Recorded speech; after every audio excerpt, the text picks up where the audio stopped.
Bienvenue sur DMG TV, les histoires mystiques. Si tu es nouveau sur la page, n'oublie pas de t'abonner, de laisser un commentaire, de liker et de partager. Tu veux raconter une histoire? Il y a un numéro à l'écran là sur le plus 237 655 81 90 17. Envoie ton histoire et on va jouer ici sur YouTube, Facebook et TikTok. On poste tous les jours sur YouTube à 12h00. La chaîne YouTube c'est DMG TV.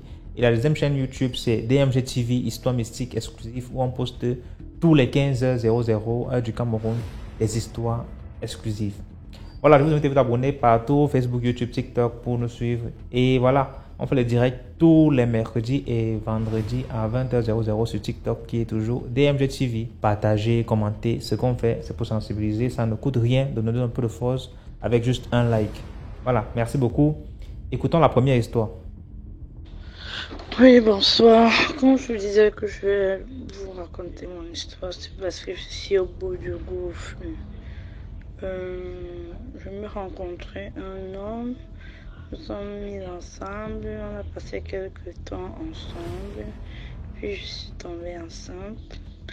Pendant que j'étais avec ce gars, il me disait que bon, il a une ex avec qui ils ont un enfant, une Shibasa, et qu'ils étaient séparés. On a suivi le cours de la vie. Arrivé, quand j'entrais au 6e mois de ma grossesse, d'un matin, je l'appelle, il ne répond plus jusqu'à ce que j'ai accouché. Et pendant ce temps qu'il ne prenait plus mes appels, j'étais vraiment menacée, je faisais des cauchemars, tout le temps j'étais à l'hôpital, ma grossesse par-ci. J'ai accouché par césarienne, bon Dieu en a voulu. Quand je suis rentrée, il y a eu les attaques, les mystiques, je me retrouvais dans les endroits. Parfois, je bagarrais avec le chat, le serpent, des trucs bizarres. Ah, c'est quand ma blessure de césarienne, après cette cicatrisation, elle s'est ouverte. C'est là alors qu'on a dit que ma madame a dit, mais c'est quelle histoire ça? C'est là qu'on a commencé aussi à regarder de l'autre côté là. C'est là qu'on parle dans tout ça, on dit que on me demande si j'en voulais avec une femme. Je dis que non, pas à ce que je sache, peut-être dans le temps passé, mais je ne pense pas. On me dit que le père de l'enfant, il a décidé de couper contact avec moi, non, je ne sais vraiment pas ce qui se passe. On me dit que non, c'est sa femme qui me menace comme ça. Je subis ça ici, partout où j'allais, je n'avais aucun rendement. Quand j'ai décidé de me rendre à l'église, expliquer mon problème et commencer les prières, les attaques se sont multipliées. Je recevais les menaces. Quand le pasteur m'a donné l'huile bénie, le sel béni, puis asperger ceci à la maison, les attaques, quand c'est pas moi, l'enfant pleure de minuit jusqu'au matin. Donc, apparemment, la fille avec qui, c'est pour ça qu'on dit toujours, faut chercher avant de se mettre avec quelqu'un. C'est pour ça qu'on porte les malchances dans nos vies. Donc, la fille avec qui, parce que même là, l'enfant même qu'elle avait collé sur le gars n'est pas l'enfant du gars. Donc, la fille en question, c'est une reine des eaux. Une fille bassa, elle s'appelle Ngonyobé Irène Christine. C'est une reine des eaux. Donc, c'est comme ça, alors je ne sais pas si elle avait signé le pacte avec le gars plus dans la jeunesse, je ne sais pas. Donc du coup, elle avait, parce que le gars, même avant de me rencontrer, il me disait que depuis qu'il s'est séparé de la fille, quand il entretient une relation, ça ne dure pas. Donc elle avait peut-être l'habitude, quand il se met avec quelqu'un, elle surveille sa vie, elle menace et tout. Donc comme c'est arrivé comme ça, la grossesse et tout, moi je trouve que c'était peut-être un signe de Dieu, je ne sais pas. Donc, jusqu'à présent, les attaques se multiplient. Dernièrement, jusqu'au jour où je dormais, elle-même, elle a apparu avec son visage, parce que moi, je ne connaissais rien de cette fille-là. Dieu, un jour comme ça, Dieu a voulu me la montrer et son nom, qui elle était, comme je peux sortir son nom, la photo, oui. Je suis tombée sur ça comme ça. Moi, je dis que c'est Dieu parce que même le gars n'avait jamais. Quand je lui demandais même quelque chose concernant son ex, son enfant, il ne voulait même pas. C'est comme ça que Je dormais ici. Donc, tellement, comme elle me combattait, soit le serpent, soit le chat, soit les grandes mères, donc les vieilles personnes. C'est comme ça qu'elle-même est venue d'elle-même avec son visage personnel. Et puis, quand elle est venue comme ça, là, je l'ai arrêté la bagarre 2 fois de plus quand elle venait en elle-même. Donc, depuis le jour là, elle ne vient plus. Donc, maintenant, j'ai seulement les tentations, genre la nourriture, les boissons. Donc, maintenant, c'est dans la boisson.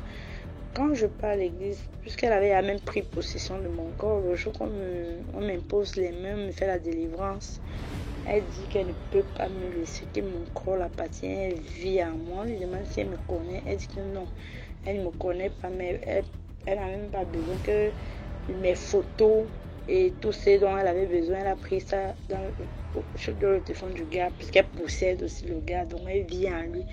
Donc, mais pardon, l'heure est grave, comme je vous dis ici. Donc vous voyez, moi je ne connais même pas ce qui est, juste parce que je me suis mise avec quelqu'un. Voici la situation dans laquelle je me retrouve. Et comme je sais que Dieu est au-dessus de tous, parce que je suis allée chez les marabouts, comme elle a si bien dit qu'elle connaît partout où je suis partie, et que partout où je suis partie, ce sont eux qui gouvernent tous ces marabouts-là, et qu'elle est dans son monde, après son grand maître, c'est elle, telle qu'elle parlait dans moi, avant qu'on ne... Puisqu'on m'a même délivré plus de 3 fois, elle a dit que ma maison l'appartient, qu'elle va partir, elle va revenir.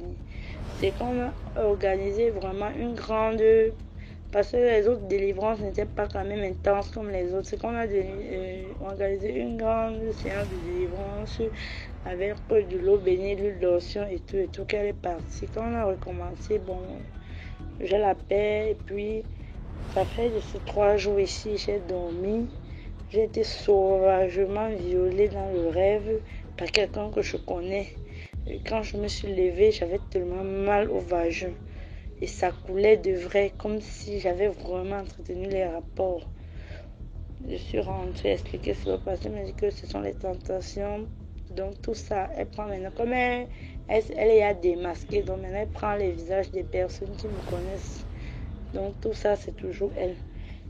Donc depuis là, le gars est là, l'enfant est là, je suis menacée à l'enfant, il n'en a rien à foutre. Donc bref, puisqu'elle a dit qu'il fait ce qu'elle veut, ainsi que ses parents, parce que ses parents lui mangent dans la main. Donc moi je ne sais pas tout ce que moi je veux, parce que la situation me dépasse déjà. Ça dure déjà plus d'1 an. Donc si je lâche Dieu maintenant, ma vie, je ne sais pas où je suis. Ou ici que je ne connais pas. Dont les antécédents, comme le sexe que vous voyez, c'est le lien de sexe. Moi, je ne sais pas. Je me suis seulement mise avec quelqu'un, je ne connaissais pas dans quoi. Donc, vous voyez un peu.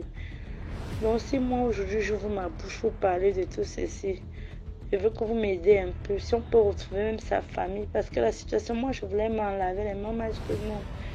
Si je suis arrivée là où je suis, si je connais ce qui se passe, c'est Dieu qui est en train de nous montrer le chemin. Et peut-être la délivrance de ce gars doit passer par moi. Parce que moi, je voulais m'en laver les mains. Tout le monde dans mon entourage me dit que s'il y avait quelque chose, on va me tenir responsable de ça. Et effectivement, si Dieu a voulu que je sache ce qui lui arrive, et s'il m'a accordé cette grâce de vivre jusqu'à aujourd'hui, c'est parce qu'il avait moi. Et il veut que sa délivrance passe par moi peut-être. Donc je veux seulement que vous m'aidez même à retrouver un membre. Parce que c'est 2 frères que moi je connaissais. Le gars a demandé qu'il me bloque. Donc je n'ai même pas accès. Je ne peux parler de cette histoire à personne. Je me consume ici toute seule. Jeune enfant, moi je suis orpheline de père et de mère.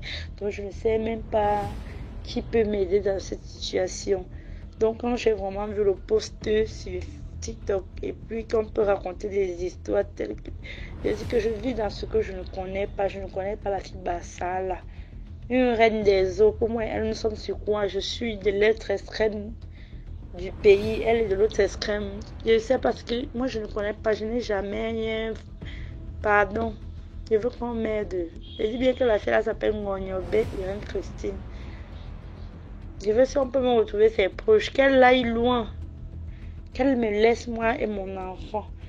Elle a dit que le gars ne va jamais s'en occuper de cet enfant parce que c'est elle qui gère ses finances. Ça, j'ai compris. Je n'ai même rien demandé. j'ai toutes les possibilités de lui faire du mal si je veux. Je le trouve je parle dans son lieu de service me plaît, mais je n'ai pas eu besoin de faire ça parce que intérieurement je sais que ce n'est pas lui donc il n'agit pas de lui.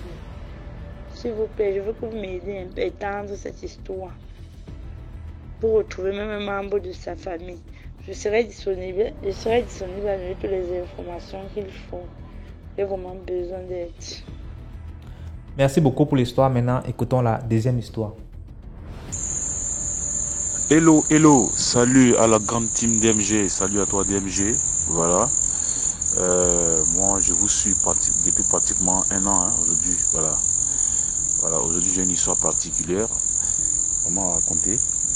En fait c'est ma toute première histoire, il faut le dire, voilà. C'est vrai que je suis souvent dans les commentaires, mais aujourd'hui j'ai décidé d'apporter mon histoire, voilà. Je vais aller un peu très vite, comme l'histoire paraît longue, voilà. Je vais faire l'effort de l'écouter.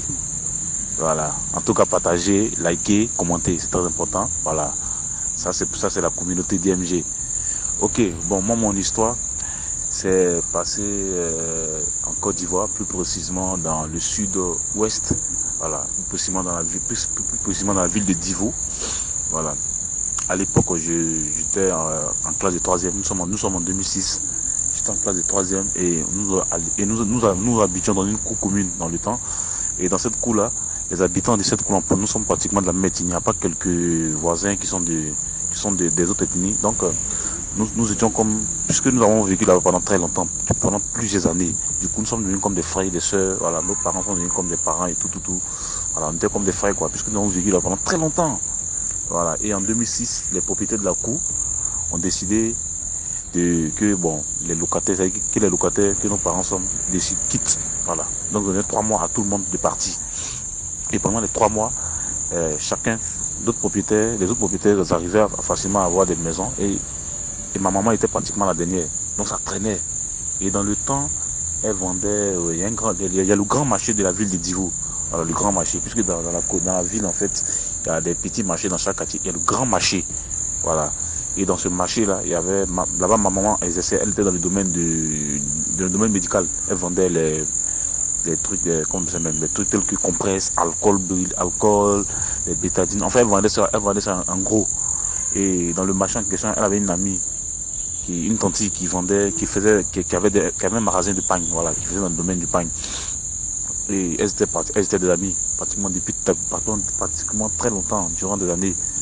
Voilà. Et étant donné que ça traînait, la tante en question a proposé à un moment de venir rester là, comme les 3 mois sont en train de se gagner, à venir rester là. Et maman, voyant qu'il n'y avait pas trop d'issue, elle a décidé d'accepter. Et c'est comme ça qu'elle a décidé, c'est comme ça que nous sommes allés rester dans la cour de cette tante en question. Voilà, elle nous avait donné une chambre, et dans cette chambre-là, j'étais là avec ma mère. Comme moi, j'étais en classe de 3e, j'étais en classe d'examen. Et il faut dire que dans le temps aussi, le coupé-décalé battait son plein. Ça veut dire que c'était un peu pratiquement vers le début du coupé-décalé. Voilà, puisque le coupé-décalé est né en 2002, 2003, 2004. Voilà. Et moi, j'étais un fanatique de la chose. D'ailleurs, même, j'exerce toujours là-dedans aujourd'hui. J'étais un fanatique de la chose. Et pendant que je partais à l'école aussi, je partais souvent essayer de me former un peu dans les maquis. Et dans le temps, il y avait la rue Princesse là. La rue Princesse du Très-Civil là. La rue Princesse de la ville en question. Voilà, il y a le point chaud qu'on appelait Bada. Là-bas, il y a plusieurs maquis. Et c'était là le point chaud de la ville. C'est là qu'il y avait tous les grands maquis. Et moi, j'avais un vieux père, un grand frère là, un vieux père à moi qui exerçait dans le maquis. Donc souvent les soirs, quand je finissais la bosse, je passais par là.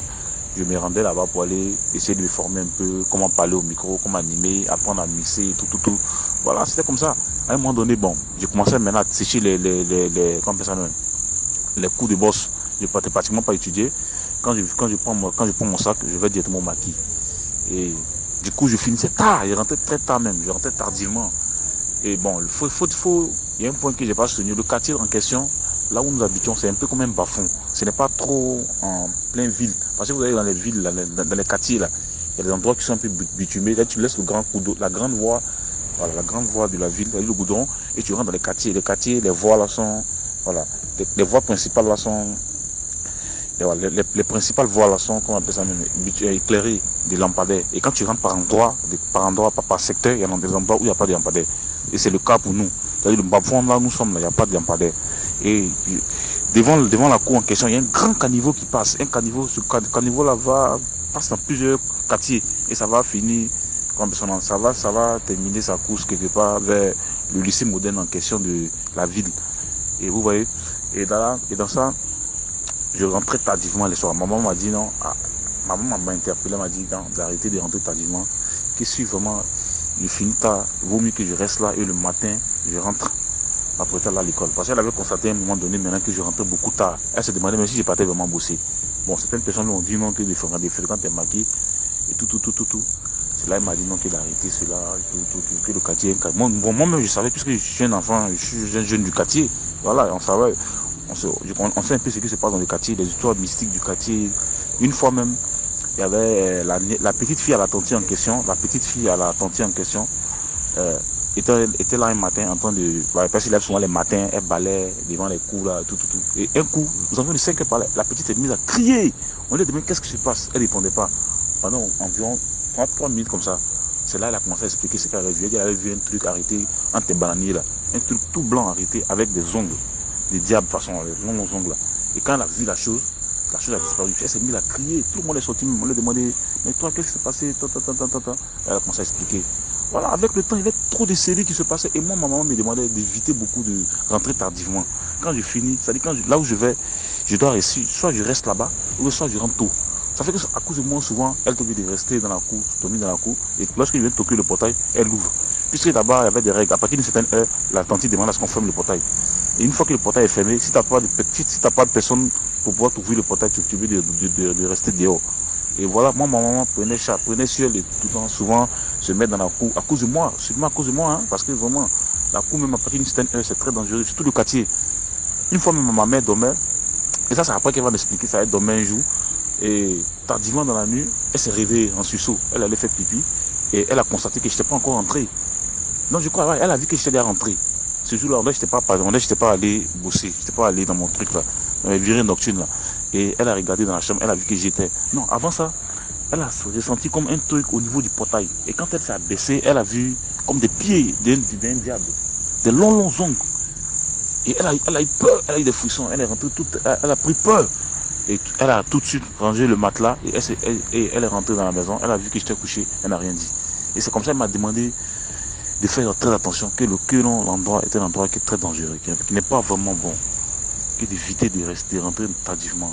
Mais bon, vous savez, la jeunesse c'est comme ça, quand tu es jeune, voilà, on prenait tout un peu à la va t'asseoir, voilà, on banalisait. Puisque moi je savais, puisque souvent quand je rentre les soirs, franchement, avec certaines heures, bon, c'est vrai que je suis un peu tout du quartier, mais avec certaines heures, je me méfie un peu. Mais je continuais toujours, quoi, je faisais ma tête. Et c'est comme ça. Je rappelle qu'une fois, la tante en question, elle avait un frère, son grand frère qui était malade et qui est venu rester dans la coupe se soigner traditionnellement. Voilà, qui se faisait suivre traditionnellement par les guérisseurs. Voilà, donc, et je rappelle qu'elle a des petits-fils et des petites filles dans la cour, enfin, voilà, la vieille.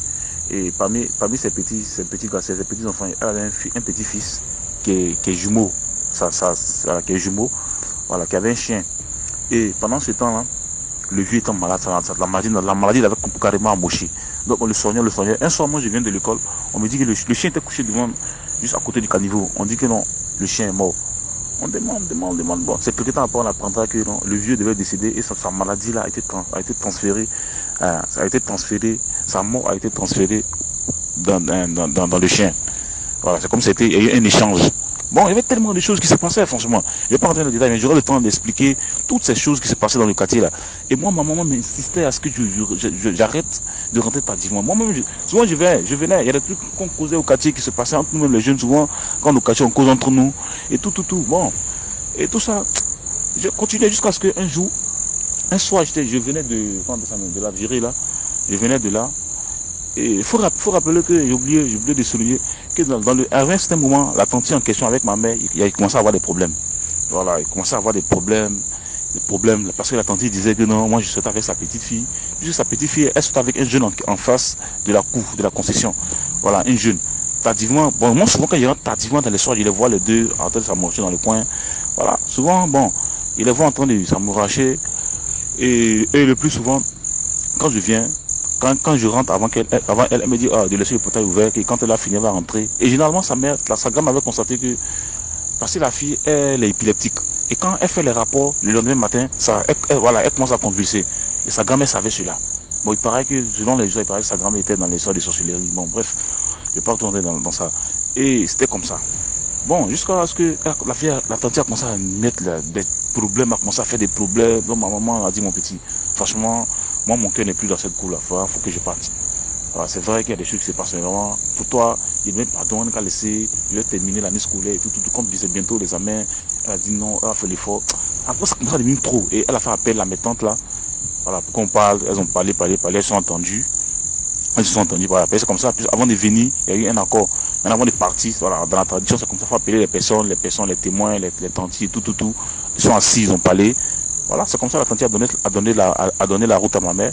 Et c'est comme ça que nous avons quitté. Mais bien avant ça, comme je le disais, un soir, je rentrais de ma virée nocturne, c'est-à-dire du maquis. Et pendant que je marchais.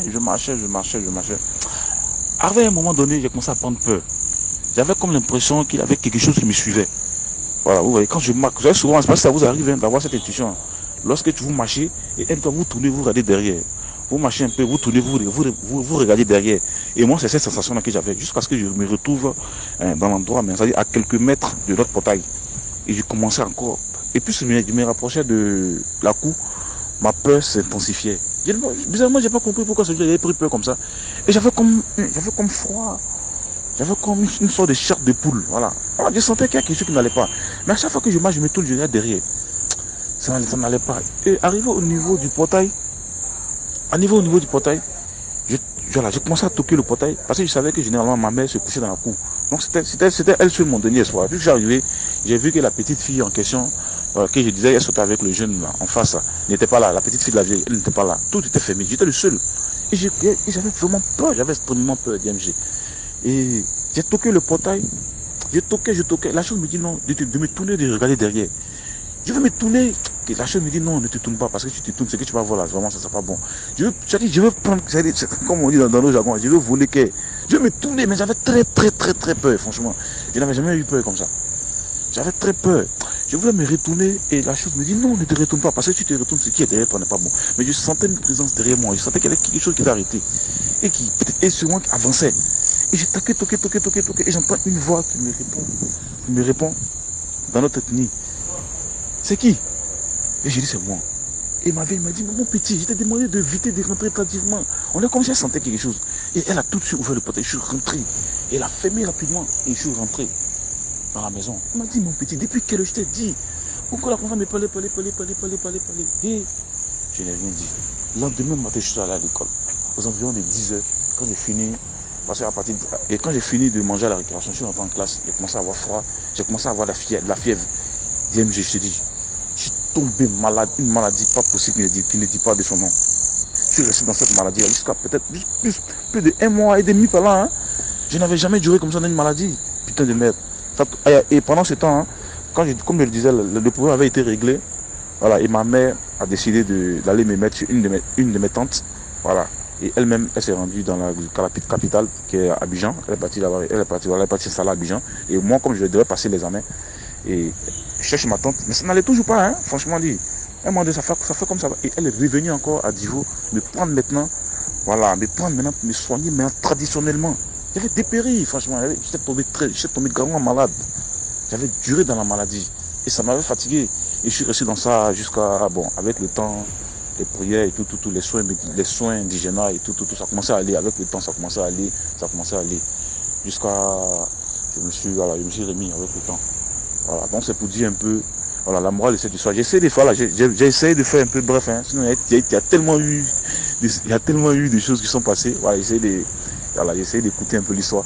Voilà, donc c'est pour dire vraiment les histoires nocturnes là, les virées nocturnes là. Il faudrait beaucoup l'éviter, surtout quand vous êtes dans un quartier un peu bizarre, et il faut beaucoup prier. Voilà, mais moi par contre, il faut dire beaucoup de chances parce que il y avait tellement d'occasions et il y avait tellement de signes qui me montraient que je devais arrêter. Je vais arrêter. Mais j'ai tellement voulu insister qu'il fallait que ce truc-là m'arrive. Voilà, donc c'est un peu ça quoi. Souvent les virées nocturnes là, quand il y a des trucs, il y a des signes qui se présentent à nous, il faut qu'on prête beaucoup attention. Voilà, merci beaucoup à DMG. J'espère que j'ai pas été trop loin. Hein. Voilà, en tout cas, c'était ma toute première histoire de, comment dirais-je, cette communauté. Voilà, je viendrai souvent de temps en temps avec des histoires, puisque vraiment, il y a tellement d'histoires qui s'est produit dans cette ville en question. Voilà. Vraiment, merci beaucoup. Et en tout cas, comme je disais, partagez, likez et commentez. On est ensemble DMG. Voilà, je reviendrai très bientôt encore avec d'autres histoires. Ok, au revoir. Merci beaucoup pour l'histoire. Maintenant, écoutons la troisième histoire. Bonsoir, j'aimerais raconter mon histoire. Je suis une fille ivoirienne. Je viens de la Côte d'Ivoire. Je suis à Yopougon, côté. J'avais une cousine. Elle était mentalement malade. Donc, on faisait un peu jusqu'à elle a... Bon, avant ça allait un peu. Elle était mentalement malade. Mais avant, ça allait un peu. Mais quand elle a commencé à prendre de l'âge, ça a commencé à empirer. Et cette dernière, bon, elle ne parlait pas, elle ne comprenait pas. Mais sa mère faisait tout, la lavait, elle faisait tout. On a continué comme cela jusqu'à l'âge de 40 ans. Elle avait 40 ans, mais elle avait la mentalité d'un bébé. Donc cette dernière, moi j'étais à Abidjan. Moi, bon, je la connaissais, j'entendais parler d'elle. Mais pour dire que m'asseoir, causer, elle comprenait les choses qu'on lui disait. Elle comprenait, mais elle ne pouvait pas parler ni faire tout. Quand tu lui parles, elle sourit. Elle te connaît, elle sourit. Mais c'était truc. Bon, la raison de sa maladie, c'était que quoi? Quand elle était un bébé, sa mère l'a laissé pour aller se laver. Sa mère l'a laissé avec sa grand-mère paternelle. Donc cette dernière a transformé l'enfant en une autre chose. Donc c'est pour cela que l'enfant était comme cela. Jusqu'à l'âge de 40 ans, elle est décédée. Elle est décédée à 40 ans. Donc cette dernière étant décédée, moi j'étais là. J'étais à son funérail, j'étais partout, j'étais là à son enterrement. Mais chez nous au village, quand quelqu'un meurt, il faut se laver avec un eau. Le lot, ça te permet de ne pas voir son fantôme ou bien son revenant. Moi, j'étais élève en classe terminale, donc j'étais à son funérail. Je me suis pas lavé avec l'eau et je suis reparti à Abidjan. Et oui, je suis reparti à Abidjan. Donc, en partant à Abidjan, je me sentais toute lourde, toute fatiguée. Donc, je ne comprenais pas. Arrivé à Abidjan, je suis parti en classe, j'ai tout fait. Et un jour, j'étais dans une voiture, dans un véhicule. Et dans ce véhicule, on partait sur l'as de Jesco. Donc, arrivé à Jesco, j'ai vu cette dernière-là. Je l'ai vue. Elle était arrêtée. Elle voulait prendre le même véhicule que moi. Donc, quand je l'ai vue, en même temps, je me suis sentie lourde. Tout mon corps était glacé. J'avais la chair de poule. Et j'ai demandé à une dame à côté de moi si elle voyait la fille qui a arrêté là. Elle me dit non, qu'il n'y a personne. Et puis, je n'ai pas prêté attention. Donc, on partait, arrivé encore au 24. J'ai revu cette même fille encore. Je l'ai revue. Elle était arrêtée. Elle arrêtait la voiture. J'ai demandé à la dame, est-ce que vous voyez cette femme, cette fille qui est arrêtée là? Elle me dit non, qu'elle ne voit pas, et qu'il n'y a personne. Et un coup, elle m'a souri. Et quand la voiture a dépassé, j'ai regardé derrière, elle n'était plus là. C'est là que j'ai compris que c'était elle. Je suis venue dans mon village, j'ai expliqué tout. Ils m'ont dit que c'était parce que je ne me suis pas lavé avec l'eau que je l'ai vu. Donc, je me suis lavé avec l'eau. Jusqu'à présent, je ne l'ai plus revu encore. Merci beaucoup pour l'histoire. Là, écoutons la 4e histoire. Bonjour DMJ. Moi, je t'avais raconté mon histoire, mais à un moment, mais tu as dit que j'avais trop rapproché le téléphone, donc tu n'entendais pas bien. Donc aujourd'hui, je reprends l'histoire. L'histoire s'est passée en Côte d'Ivoire. En ce moment, j'étais là-bas. Il y a plus de... Maintenant, mais ça a fait plus de 20 ans même que l'histoire s'est passée. J'étais très jeune. Donc, il y avait... Moi, mon papa, il avait des constructions. Les gens louaient maison chez nous, tout ça là. L'histoire que je vais te raconter, la petite soeur de la dame, sa grande soeur habitait chez nous. Mais sa petite soeur était partie se marier à des baoulés. Elle-même, elle est baoulée aussi, hein, mais elle est partie se marier à ses frères baoulés. Donc, c'est au baoulé qu'elle est partie se marier. Les deux là sont des jumeaux. Ce sont des jumeaux. L'autre travaillait à la boulangerie et puis l'autre faisait ses affaires dans une autre ville. Dans une autre, c'est une ville quoi, mais pas une grande ville, une sous-préfecture qui était à 30 km de la ville de Bois-Fli. Donc, ils ont leur grand frère qui était instituteur. Pendant les vacances, la fille que sa maman, sa grande soeur louait maison chez nous là, Agathe, elle s'appelle Agathe. Donc elle a dit, elle a ses enfants sont partis chez le frère de son papa qui est instituteur dans un village, pas loin aussi de la ville où moi je suis née. Donc quand ils sont partis là-bas, la femme de l'instituteur a pris elle-même ses enfants, ses 2 enfants, plus le petit garçon de son frère jumeau là pour aller au champ.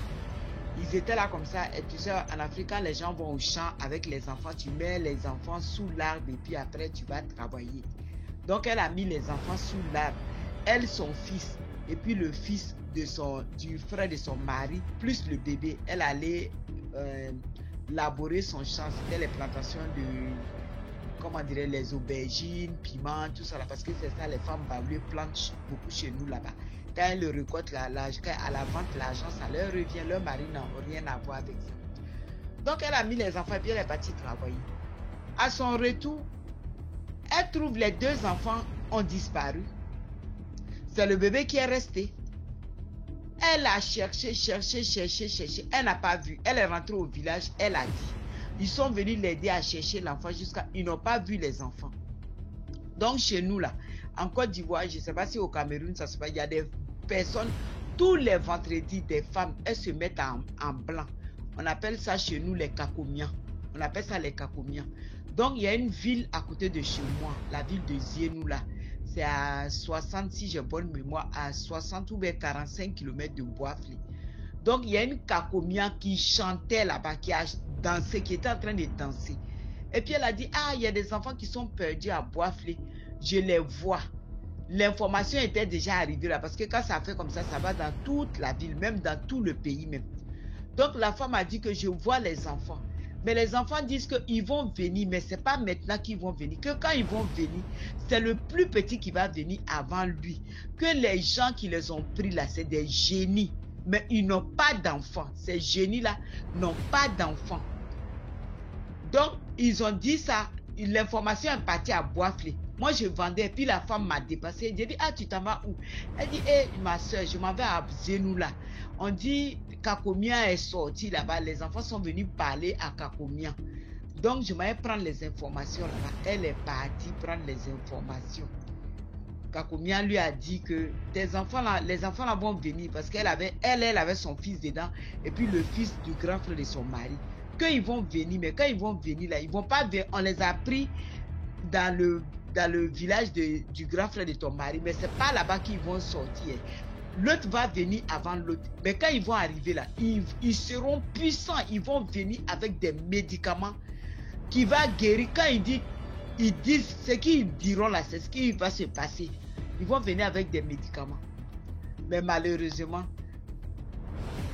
moi je suis venu en Europe. Le papa est décédé malheureusement. Heureusement, moi je suis venu en Europe. Mais là, malheureusement, le papa de l'enfant est décédé. Son frère jumeau aussi est décédé. Jusqu'à aujourd'hui, là, les enfants ne sont pas encore venus. Je suis partie des années au pays, peut-être 3 à 4 fois. Je demande toujours, on dit les enfants ne sont pas venus. Donc les enfants sont avec des génies qui n'ont pas d'enfants. Et puis ils ont bien précisé à la femme que ils ne leur ont pas fait du mal. C'est parce qu'ils n'ont pas d'enfants qu'il les a prises. J'ai dit, hein? L'histoire là, si ce n'était pas passé chez moi, j'allais dire que c'est faux. Mais la personne que ces enfants ont été enlevés, je la connais très bien. Et elle me connaît très bien. Sa grande soeur faisait location dans la cour de mon père. Elle travaillait à la sous-préfecture. Et puis elle faisait location dans la cour de mon père. Au quartier Koko, à Boisfli. Donc l'histoire est toujours là. Je raconte là. Ceux qui vont écouter l'histoire là, qui connaissent la ville de Boisfli, dans les années où j'ai dit là, ils vont dire, ah, c'est vraiment vrai, la femme qui a raconté l'histoire là, c'est vraiment vrai, c'est comme ça que ça s'est passé. Jusqu'aujourd'hui, les enfants n'ont pas été retrouvés. C'est pour dire aux gens que, ah, souvent quand vous allez au champ avec vos enfants, même si vous êtes en train de travailler, dites aux enfants, venez à côté de moi, venez à côté de moi. Au fur et à mesure que vous avancez, dites-leur, venez à côté de moi, parce que lui qu'on a pris là, l'autre avait 5 ans, l'autre avait 3 ans. Donc c'est comme ça on les a pris. Les génies sont venus quand un coup ils les ont pris, mais ils n'ont pas pris le bébé est resté. La femme est venue trouver le bébé est là. Donc il a fallu Kakomia. Kakomia en Côte d'Ivoire, tout le monde connaît. Surtout le milieu bablé là.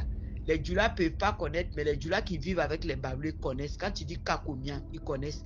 Donc c'est une Kakomia qui est sortie dans une autre ville pour dire que les enfants qui sont perdus là, il y a un qui m'a parlé qu'ils vont venir, mais ils ne vont pas venir ensemble. Le plus petit va venir avant, celui, le 3 ans là va venir avant celui qui avait 5 ans là.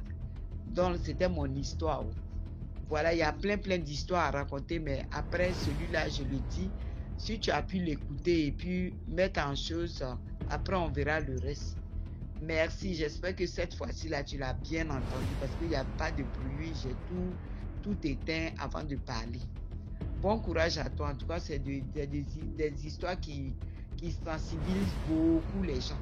Mais ça là même là, des histoires comme ça, souvent quand tu dis aux blancs là, ils ne croient pas à ça. Eux ils croient en rien, ils ne croient pas à ça. Donc c'est nous les Africains le plus souvent, on écoute entre nous. Merci beaucoup. En tout cas, que Dieu te garde dans ton travail là, qu'il te lève dedans. Merci.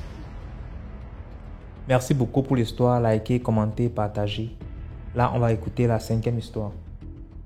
Bonsoir DMG TV.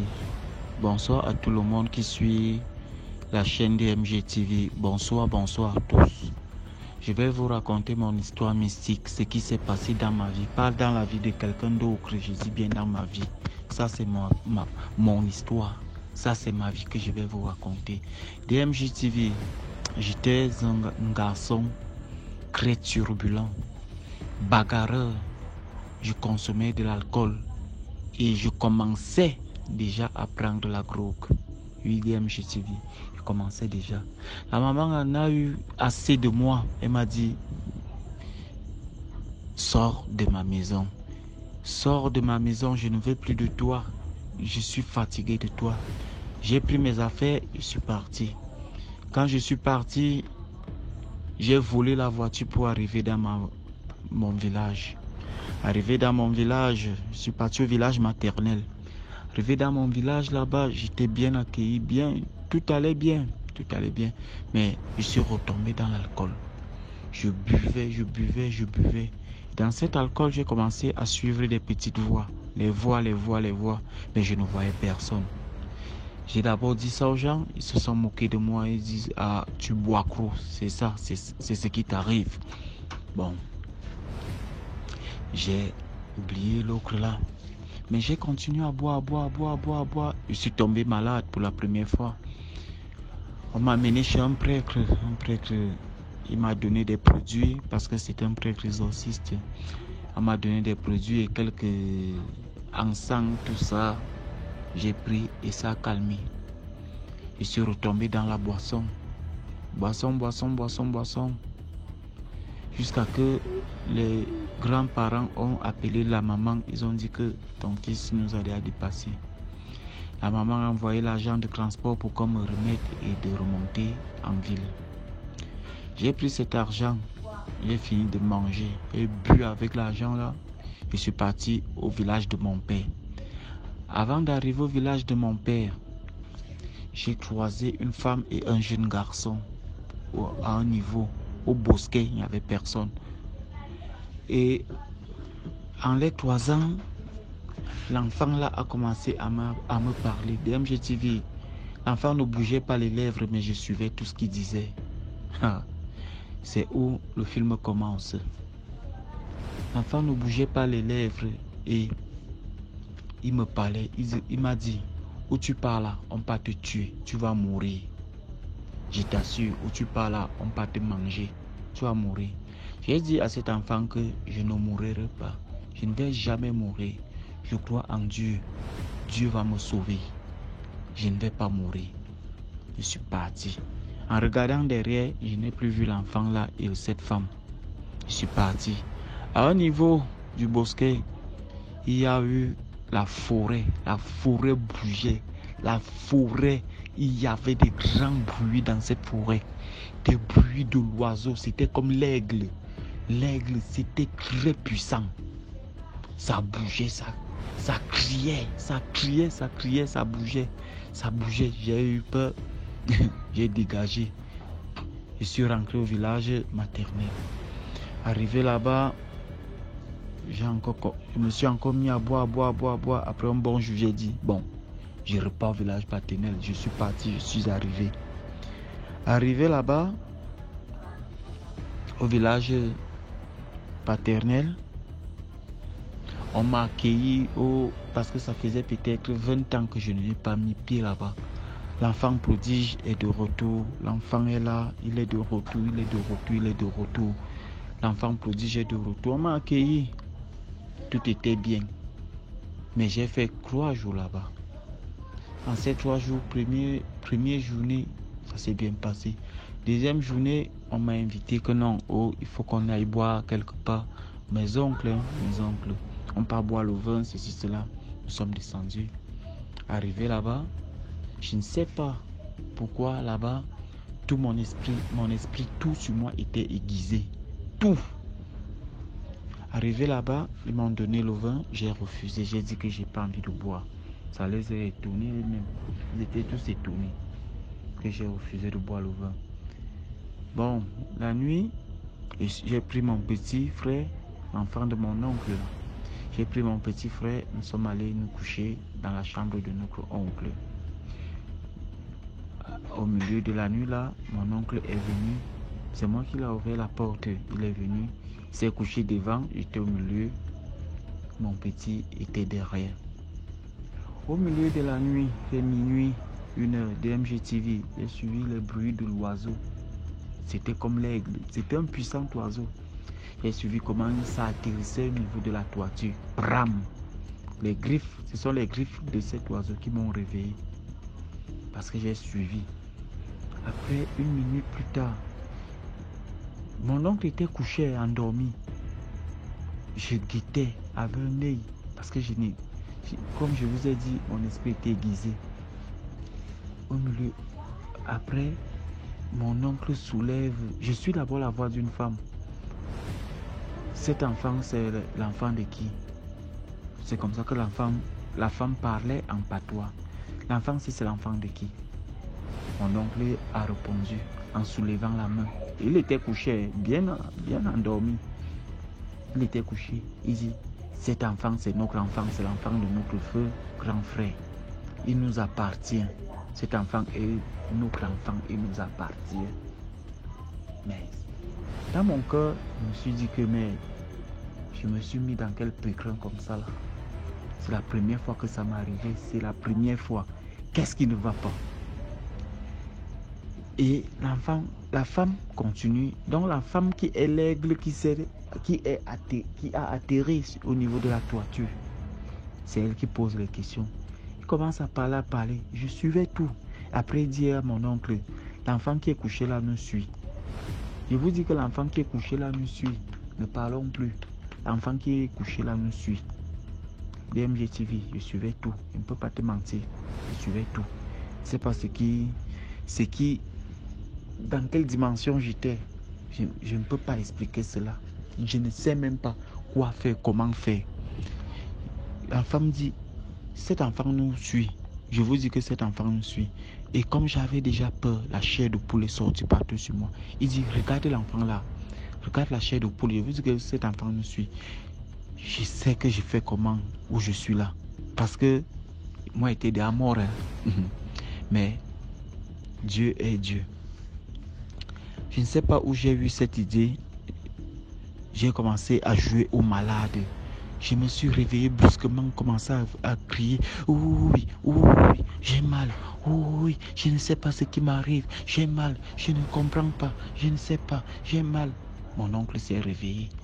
Il a appelé tout le monde. Il dit qu'il ne comprend pas. On dormait. Subitement, l'enfant se réveille. Il commence à crier qu'il a mal. Ceci, cela. On ne comprend pas. Dans tout ça, l'oiseau là était là. Et dans tout ça, quand j'ai fini de crier comme ça, une de mes tantes aussi, elle est venue avec l'assiette d'eau. Et dans cette assiette d'eau, elle a mis les feuilles des palmiers. Je ne sais pas à quoi ça servait même. Moi, je ne sais pas. Elle a pris, elle a commencé à me frotter ça aux yeux. Elle a commencé à me frotter ça aux yeux.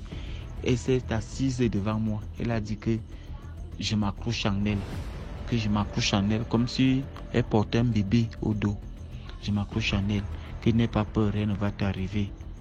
Je suis avec toi. C'est ce qu'elle disait. Je dis ok. Dans tout ça, j'ai dit à mon petit neveu là que prends-moi un peu mon sac là. Passe-moi mon sac. L'enfant a pris le sac et m'a donné. En me donnant le sac là, avant tout ça, avant même que je n'arrive au village là, je priais beaucoup.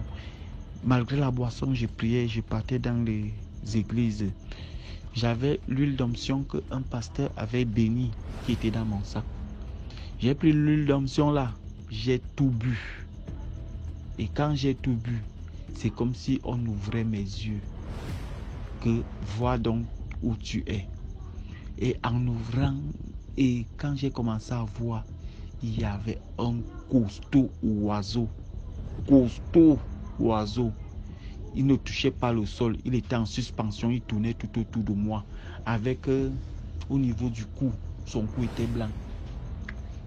Il tournait tout autour de moi. Il tournait. Donc, il était en train de me tester si je le voyais. Je ne sais pas d'où est venue cette intelligence en moi. J'ai fait comme si je ne voyais même pas. Je voyais l'oiseau là, mais je faisais que comme si je ne voyais pas ça. L'oiseau tourne tout autour de moi. Tout autour de moi, je voyais les têtes des gens. Donc, ils étaient là en esprit. Les gens étaient tout autour de moi. Ils étaient là, avec les dents. Je vous assure, les films qu'on vous montre dans les télés ici, ce sont les trucs qui se passent la nuit. Je ne vous mens pas. Les hommes là avaient les dents des vampires. Les dents arrivaient au niveau de la bouche là. Donc les dents débordaient. Les dents des vampires vraiment. Ils avaient tous les dents de vampires. Moi, donc j'étais calme. Je jouais seulement à ma maladie. Oh, je suis malade. Oh, je suis malade. Je ne sais pas ce qui m'arrive. Je ne sais pas. Oh, elle a appelé ma famille. Mon oncle a dit, ok, il peut appeler comme chez mon oncle, côté maternel, ils ont la voiture, puis ils viennent me chercher. En sortant, je vois comment le bon monsieur s'envole. J'ai dit, mince, vraiment, là, je suis déjà mort. Je suis déjà vraiment mort. Il est parti. Quand il revient, il dit, oh, mes oncles ont dit ceci, qu'ils ne veulent plus de moi. Ils ont appelé Yaoundé et que je suis un gros voleur. Je suis un... Donc je dépasse tout le monde. Je suis un gros voleur. Tout ça. DMG TV était livré à moi-même. Je ne sais pas où cette force est venue à moi. Parce que quand j'ai joué au malade là, ils appelaient les gens en face. Partout ils appelaient, les gars sont venus. Et à chaque fois que je posais les yeux sur eux, je voyais rien que les dents. Donc, J'étais le seul. Même le petit qui était couché à côté de moi, je voyais les dents. Les gars essayaient de me neutraliser, donc de m'arrêter de force que, oh, je suis malade, ceci, cela, de m'arrêter de force.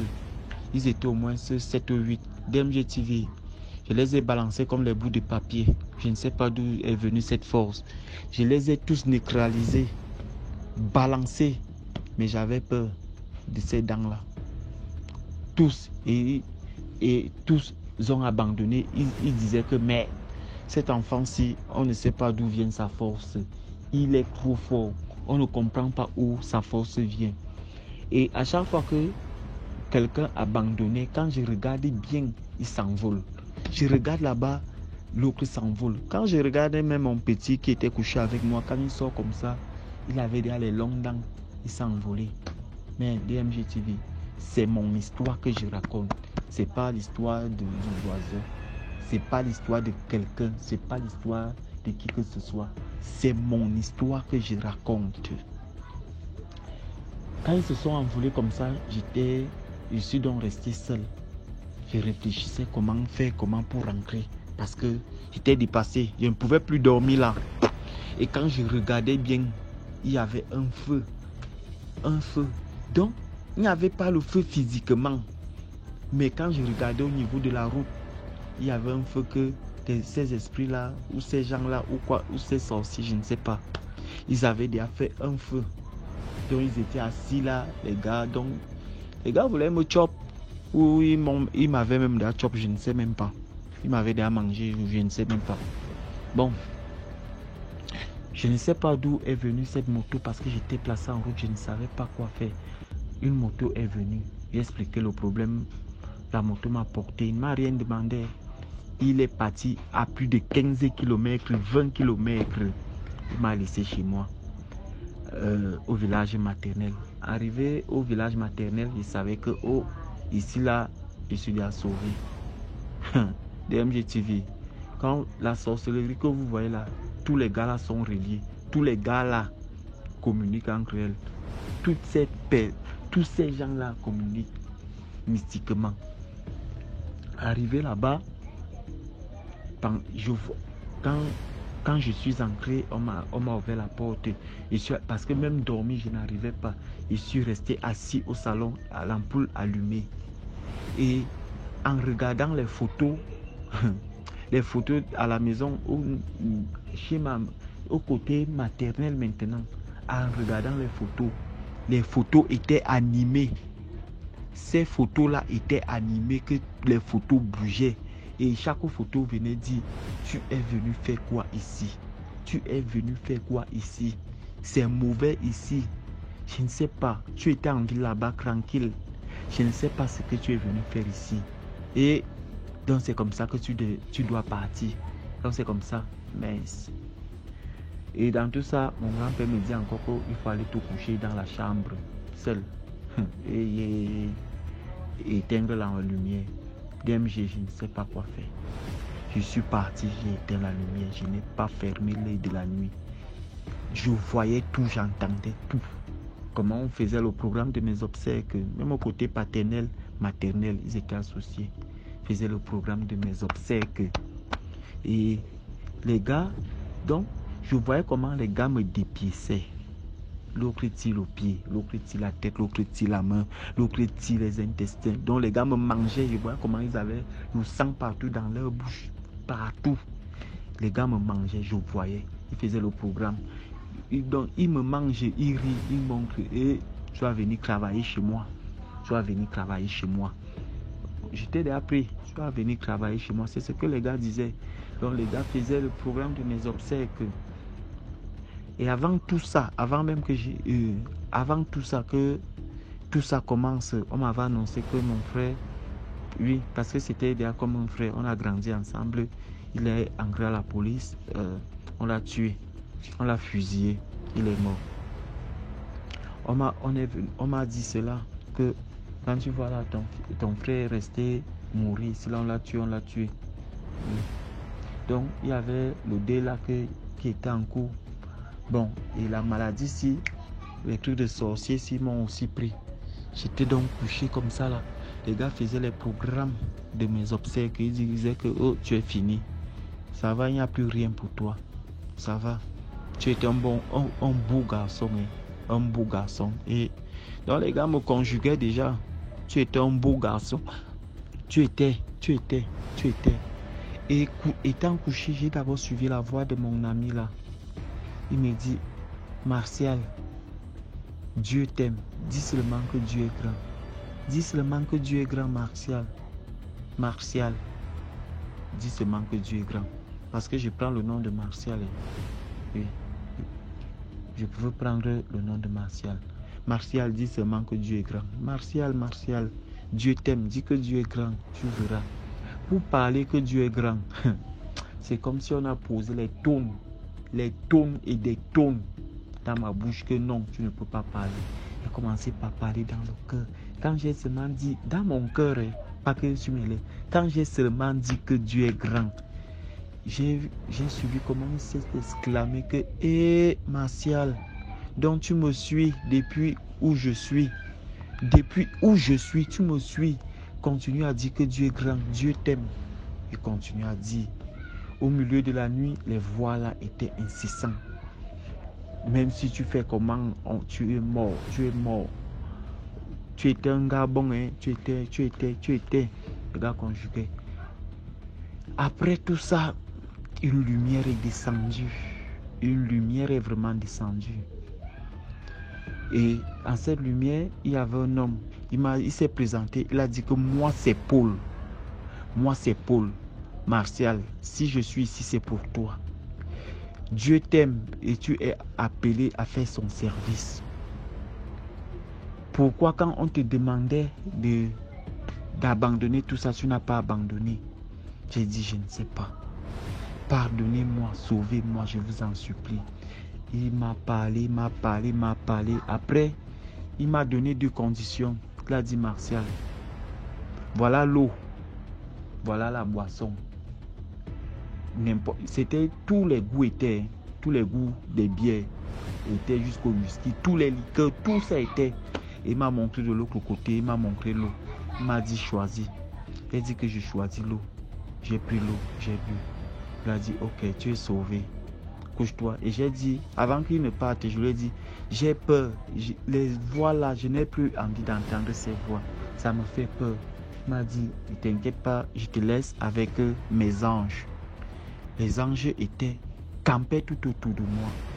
Et il a dit, rien ne va t'arriver, sois-en sûr. J'ai un peu fermé. Ça faisait peut-être 4 jours que je n'avais pas dormi. J'ai essayé de fermer l'œil la nuit là. Parce que les anges étaient tout autour. Le matin, je suivais toujours les voix. Les voix disaient que même si qui est venu, tu es déjà fini. Tu n'es plus avec nous. Et je vous assure, je voyais derrière les trucs qui ne sont pas de ce monde. J'étais déjà parti. Je voyais derrière les trucs qui n'étaient pas de ce monde. DMG TV. J'étais déjà vraiment parti. Je n'étais plus là. Et dans ça, les gars faisaient toujours les programmes de mes obsèques. J'étais dépassé, je suis allé me placer quelque part. J'ai regardé le ciel. J'ai fait 3 heures à 4 heures de temps en train de dire, Seigneur, sauve-moi. Seigneur, sauve-moi. J'ai dit 4 heures de temps placé, regardant le ciel. Seigneur, sauve-moi. Seigneur, sauve-moi. Je ne vous manque pas. DMG TV. Croyez en Dieu, même si c'est le diable en personne qui va venir. Rien ne peut vous arriver. Je vous dis qu'une lumière est descendue et m'a frappé. Bram. Et ensuite, une voix est sortie. Une voix avec autorité et puissance. Il a dit, mon fils, tu es sauvé. Mon fils, tu es sauvé. Je suis parti. Et dans tout ça, je voyais des choses toujours. Je connaissais déjà qui est sorcier, qui n'est pas. J'étais à un niveau que je regarde une personne. Donc je connais automatiquement que la personne est comme ça. J'étais déjà au niveau là. Après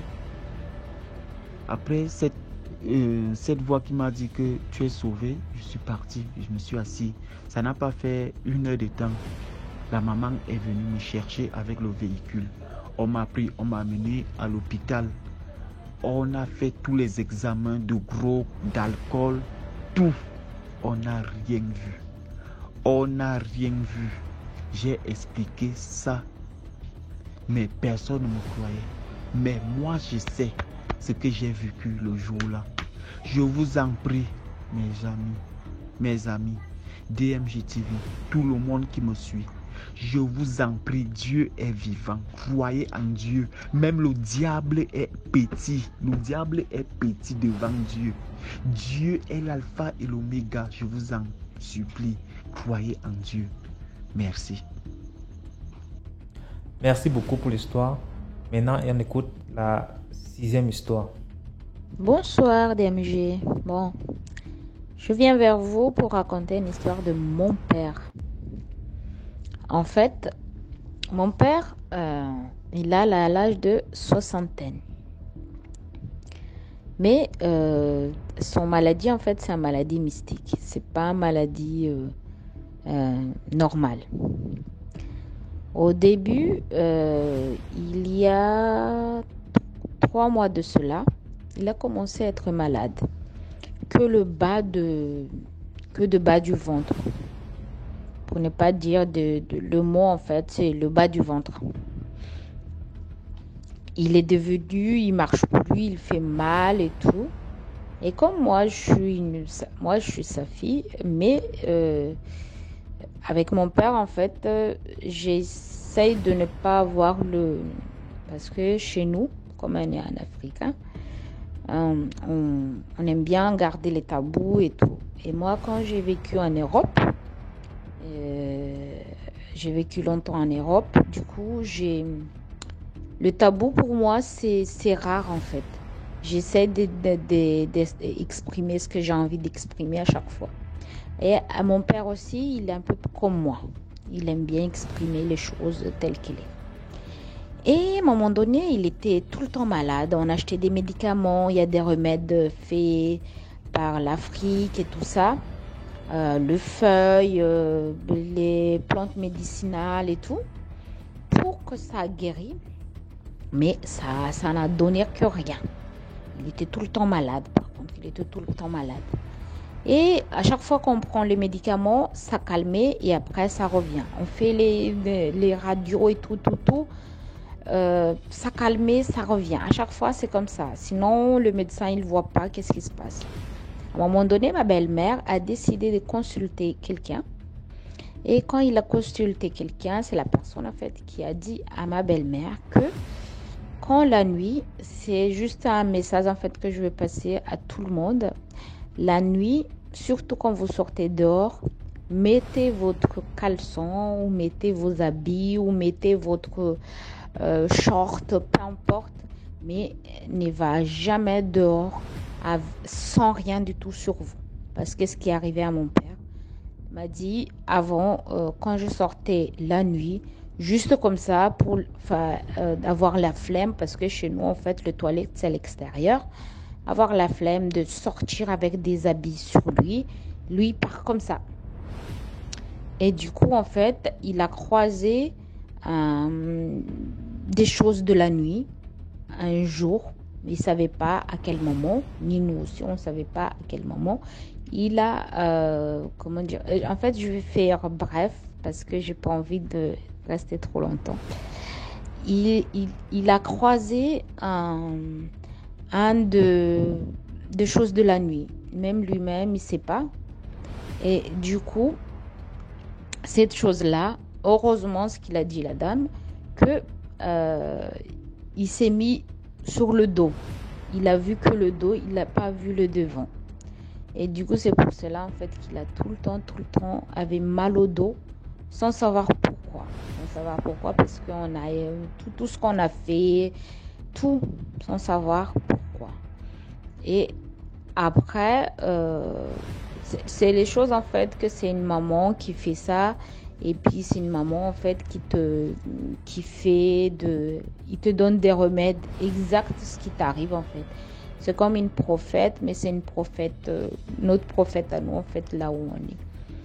Voilà, mon histoire, c'est juste un message. Le gars, les filles, les jeunes filles, les mamans, attention, le dehors, il faut s'habiller. Il faut juste s'habiller. Voilà DMG et je vous souhaite tout le monde bonne soirée et merci toujours de nous publier toutes les histoires, liker, partager parce que ça nous aide beaucoup, surtout nous les Africains. Il y a des gens, on croyait tout le monde tout bon, tout rose, mais non, en fait, maintenant, on se méfie de certaines choses. On regarde les choses autrement. Merci. Merci pour l'histoire. Voilà, c'était tout pour aujourd'hui. Abonnez-vous pour ne pas manquer la prochaine vidéo qui va être postée à 12h00 demain. Abonne-toi, donne un peu de force, laisse un commentaire. Dis-moi d'où tu regardes la vidéo, partage. Merci, portez-vous bien. Rendez-vous demain pour une nouvelle vidéo.